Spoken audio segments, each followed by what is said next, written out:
It's lovely to be here. I've come all the way from Brighton. Just in case you're wondering what this haircut is about. Might be a new face for some of you people. Don't panic, the BBC invited me here because they needed a beige lesbian. So I'm just here to tick some boxes. Not your box, madam, just a metaphorical box. I'm half Spanish, that's what's happening there. I've got a Spanish mum, and she lives here in the UK. It's all very legal. She's lived longer in the UK than she's ever lived in Spain, but the brilliant thing about my mum is that she's never lost her accent. She talks very, very quickly. She talks lots of words she cannot pronounce. Lots of words she cannot pronounce, huh? My favourite word that my mum's never been able to pronounce is my brother's name.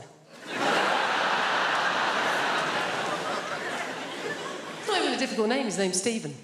I don't know if you've noticed this, Spanish people, any word that begins with the letter S, they struggle, right? So my mum doesn't call him Stephen, she calls him Steven.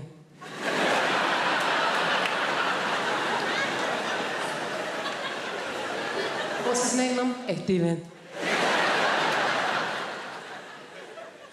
Is it? Isn't it just Stephen? Jennifer, I know his name is my son. It is Steven! You don't want to mess with my mum. She's not like British people here in this country. We can be quite passive-aggressive, can't we? She's just very aggressive woman. I don't know how my mum's never really coped in this country, and I think it's because, like a lot of Mediterranean people, she's quite loud, yeah? She's got one volume. It's like this. Whereas in this country, particularly if we're middle class, we tend to be low talkers, don't we? We don't like to raise our voices, do we? Why? Because we've got money.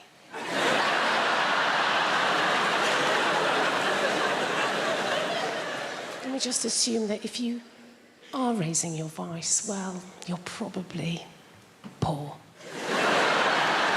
Or worse, foreign. Great thing about having a Mediterranean mum is they feed you. Oh, my God. She's always feeding. That's her way of showing that she loves her children, is to feed us. You know, I can remember going around friends' houses, you know, like English mums. Go round an English mum's house and the conversation with mum's more like this. I think you've had enough. My mum will feed you till you puke. Going on in my life, and my mum will relate it back to a meal that she's cooked. Do you know what I mean? Like, so good or bad, particularly if I'm depressed. If I phone up my mum and I've had a terrible day, yeah? I phone up my mum, conversation always goes like this. Oh, Jennifer, my God, I'm so sorry to hear that you're having a hard time right now, but you know what? Don't worry, okay? I made a soup. Come home, you sound hungry. I made a chicken carne, made a lamb tagine, made a casserole, Jennifer. I made some tortillas, some paella, some curry, Jennifer. You love curry, maybe some meatballs, some pork ball, beef ball, aniseed ball, banana ball. You're a lesbian. You don't eat enough balls. Please, come home. Eat my balls.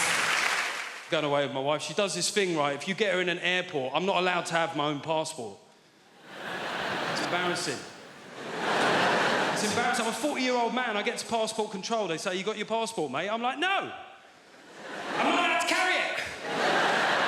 Apparently, I'm not mature enough. I don't know what happens, man. The moment you get in near an airport, she becomes like some sort of Russian people trafficker. Do you know what I mean? She's like, I must have all the passports. You cannot handle passport. You are too stupid for passport.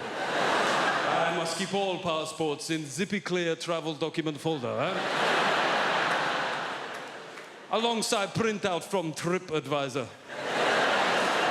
But you may carry the bags. I'm like a peasant boy for the day. Oh, thank you, master. Thank you very much. Yes, it's a real honor for me to carry your bags, you know.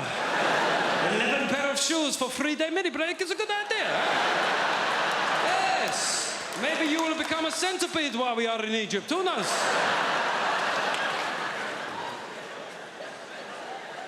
I went to a stag do recently. I went to the Munich Beer Festival. Has anybody here been to the Munich Beer Fest? Seemingly everybody. How many days did you go for, mate? No days. Got deported on arrival. We went for 7 days. We got there on a Monday, right? We had 6 straight days drinking, Monday through Saturday. And on the Sunday, we said, we've got to do something different, right? So we went to Dachau concentration camp.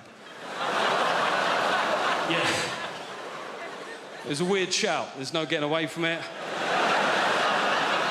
Could have gone go-karting. I said, no, let's do some World War II here. It took a long time to get there, and when we got there, it was shut. Now, yeah, it felt inconvenient. However, given the wider backdrop of historical suffering, I didn't necessarily think that my inconvenience was that big a deal, right? So I just thought I'll take it on the chin. But we had a mate of us called Tim, and Tim started popping off at the German security guard. He said, mate, it's a Sunday, yeah? It's a big tourist day. It's outrageous that it's shut. I said, to be fair, it's outrageous that it was ever open, you know what I mean? It's